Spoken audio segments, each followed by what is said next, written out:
আসসালামু আলাইকুম। এই দেখেন ধানের শীষের নতুন বাইরে ওবায়দুল যদি কাদের। কেউ দেখতে নির্বাচন পাচ্ছেন? করার চিন্তা করে গত ৫৩ আমরা বছর আমরা এই ভোটার বিএনপিকে দিয়ে আমরা ভোট যাচ্ছি, দিয়েছিলাম।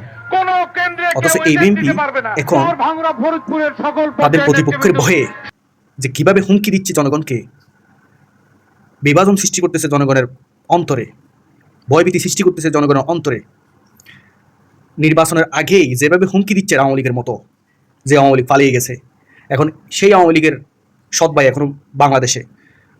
এই সৎ ভাইরা এখন যেভাবে শুরু করছে, হ্যাঁ, প্রিয় দেশবাসী, আপনারা সবসময় আপনার নিজের নিরাপত্তা, ব্যবসায়ের নিরাপত্তা, আপনার ছেলে মেয়েদের বিভিন্ন ইফটিজিং থেকে বাঁচার জন্য নিরাপত্তা নিশ্চিত করার জন্য আপনার এলাকায় সৎ ব্যক্তি, দেশপ্রেমিক, ইসলামিক, আপনি বুঝবেন আপনার যেই লোকটা আপনার ভবিষ্যতের জন্য উপকারে আসবে ওই লোককে ভোট দেন।